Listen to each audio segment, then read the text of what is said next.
Pues una colostomía, que viene del nombre de la ostomía, es una apertura que hacemos de la víscera, en este caso del colon, a la piel, pero en este caso lo hacemos en la pared abdominal. Es decir, es una apertura, digamos, artificial. Un modo de que nosotros, por el motivo que sea, no podemos mantener el tránsito por su vía habitual, que llega hasta el ano, y tenemos que sacar, digamos, nuestro contenido fecal a una bolsa. Eso sería un estoma o una ostomía. Bien, se puede realizar por múltiples causas. La más habitual, la que generalmente la gente conoce, suele ser por enfermedades tumorales, por cánceres que se localizan siempre en la parte final del aparato digestivo. Cuando están muy cerca del ano, nosotros a veces no podemos mantener el ano en su posición habitual, entonces pues tenemos que hacer lo que se diría en este caso una ostomía o un ano contra natura, es decir, en la pared del abdomen, en un sitio, en un área bien señalizada y bien preparada, le vamos a realizar a este paciente un estoma o un ano contra natura. Esa sería la causa más frecuente. Luego, en segundo lugar, irían aquellas ostomías que hacemos, por ejemplo, una causa que no es tan frecuente, una herida por asta de toro. Una herida por asta de toro en el que el cuerno entra por la zona perineal y produce diferentes lesiones en el recto, pues para evitar o para mientras esas heridas sanen, nosotros derivamos y quitamos el contenido fecal del recto y lo sacamos a una bolsa. Y luego estarían las causas, las enfermedades inflamatorias del intestino, cuando un paciente sufre de una colitis, por ejemplo, pues para evitar o para ayudar que ese colon sane, temporalmente podemos hacer, no sé, en este caso sería una ileostomía, que sería una boca en la parte final del intestino delgado. En todos esos casos sacamos el contenido intestinal, lo esterilizamos a la piel y se recoge en una bolsa. Bueno, la verdad es que generalmente la noticia no suele ir sola, es decir, hemos dicho que hay una enfermedad o un padecimiento que obliga a esto. Entonces, habitualmente la primera noticia es la más grave. A continuación, hoy en día, como la gente lee, pues ya más de uno dice, ¿y tengo que llevar bolsa, doctor? Entonces ahí es donde, bueno, se puede decir de una manera más suave, o digamos que es una noticia, digamos, de segunda línea. Siempre lo importante es la causa que nos lleva a realizar este estoma. Además hay estomas que van a ser de por vida y hay otros que serán temporales. Entonces, como en ocasiones va a ser temporal, pues esa noticia tiene menos carga. Por supuesto, porque si no pudiéramos hacer un estoma, pues habría cuadros en los que no podríamos realizar una solución.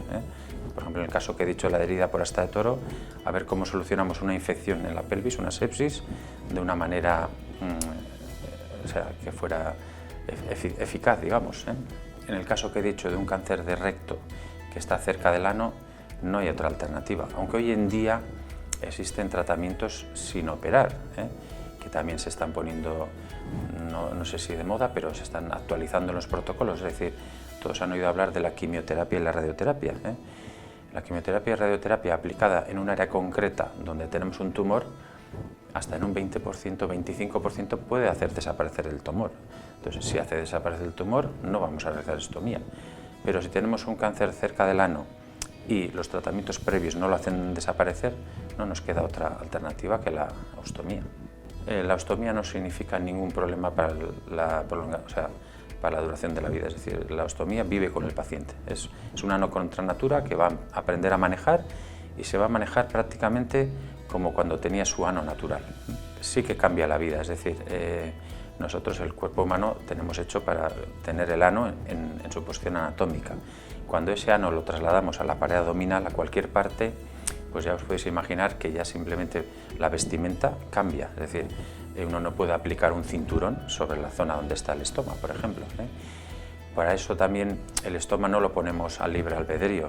Generalmente antes de la intervención existen los especialistas o los estomaterapeutas que se juntan con el paciente y hacen un área de marcaje previo para que ese estoma luego no moleste, como he dicho, donde se coloca uno el cinturón, donde tiene pliegues cuando nos agachamos o cuando nos incorporamos, el abdomen hace una serie de pliegues. En un pliegue tampoco podemos colocar. Siempre hay que buscar el sitio ideal y cuanto el mejor situado esté el estoma, menos cambios habrá en la vida habitual del paciente. Bien, pues en el caso de una colostomía, pensar que funciona más o menos similar al ano. Es decir, digamos que la colostomía estará situada habitualmente unos 20-30 centímetros más proximal, más hacia hacia tramos más proximales en el colon. Las heces llegan en la forma y en la cantidad habitual que el paciente le llegaban anteriormente. Dependerá también de lo que coma. Es decir, a los ostomizados generalmente se les inculca una serie de hábitos dietéticos, pues para que tengan menos gases, para que no vayan tantas veces al servicio, etc., ¿no? Hay una serie de normas que si cumplen, pues, quizás sea 2 veces al día, 3 veces como mucho. Generalmente los pacientes ostomizados llegan a realizar una vida cuasi normal.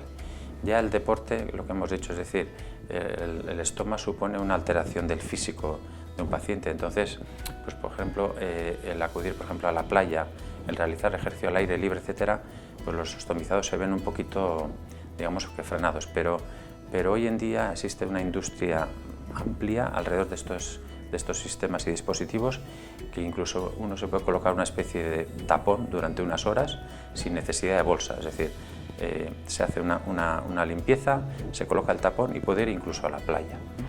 En los últimos 15-20 años ha disminuido, sobre todo los estomas, digamos, para siempre, es decir, estomas temporales sí que los realizamos, es decir, cuando nosotros nos estamos jugando una sutura muy cerca del ano, es decir, a 3, 4, 5 centímetros del ano, para evitar o para asegurar que esa sutura no tenga fugas, realizamos lo que llamamos un estoma temporal. Eso sí que realizamos de manera habitual en estos casos, pero estomas definitivos se realizan muy pocos. Prevenir el estoma no, tendríamos que hablar de prevenir el cáncer de colon, prevenir el cáncer de recto, prevenir las enfermedades inflamatorias, es decir, no es prevenir el estoma. El estoma es una ayuda más que ha venido a que el cirujano pueda realizar una cirugía y dejar al paciente, digamos, útil y funcional para toda su vida. El cáncer de colon, el principal signo de alarma es el cambio en los hábitos intestinales. Es decir, todo el mundo mantenemos una dieta más o menos regular y ello nos lleva a unos hábitos defecatorios más o menos similares. Si cuando nosotros no realizamos ningún cambio en la dieta, existen cambios en nuestro hábito intestinal, uno tiene que poner ya el primer signo de alarma.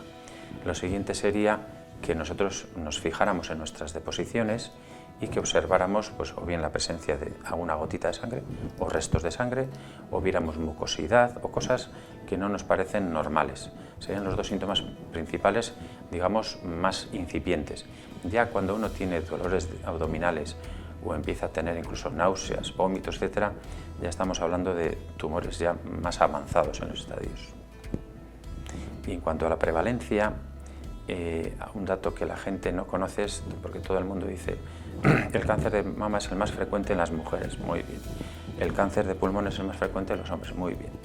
Pero hoy que estamos de moda en la igualdad y en la paridad, si nos ponemos unisex, el cáncer de colon es el más frecuente en la especie humana. Es decir, el cáncer de mama, los hombres bajamos su prevalencia. El cáncer de pulmón, las mujeres bajan, o quizás en el hombre también el de próstata, que es muy frecuente, al ponernos unisex, con las mujeres baja la frecuencia. En cambio, el colon lo tenemos hombres y mujeres por igual. Entonces, al ponernos unisex, es el cáncer más frecuente, más prevalente en la población, con diferencia. El patrón oro para el diagnóstico del cáncer de colon es la colonoscopia. Claro, ¿podemos realizar colonoscopia a toda la población? No es posible. Entonces, los epidemiólogos nos pueden decir, hombre, las edades donde más frecuentemente va a aparecer cáncer de colon se sitúa entre 50 y 70, muy bien. ¿Qué hacemos con esta población? Pues ni incluso ahí podemos hacer colonoscopia a toda la población. Pero ha surgido el tema de la detección, el famoso screening del cáncer colorectal, la detección de sangre oculta en heces, que es un paso previo, es decir, significa que si nosotros cada 2 años miramos si hay sangre que no vemos al ojo humano, si es positivo, nos hacemos una colonoscopia. Cuando es positivo, en la mitad de las colonoscopias existe patología. En la otra mitad es porque es patología anal. Pero en la mitad existe patología. No significa que sea cáncer, pueden ser pólipos, divertículos, inflamaciones, etc. Entonces, la prevención fundamental estaría en el detectar sangre que no vemos al ojo humano, porque hemos dicho que si vemos sangre al ojo humano, ya tenemos que ir a hacer la colonoscopia. En primer lugar, mirar las heces, que tampoco la gente tiene costumbre, ¿vale? Sería como en el cáncer de mama, la autoexploración. que tampoco la gente tiene costumbre, pues en las deposiciones, no sé si diariamente, pero habría que mirar las heces. Y si uno observa alguna cosa rara, hay que ir a la siguiente estudio.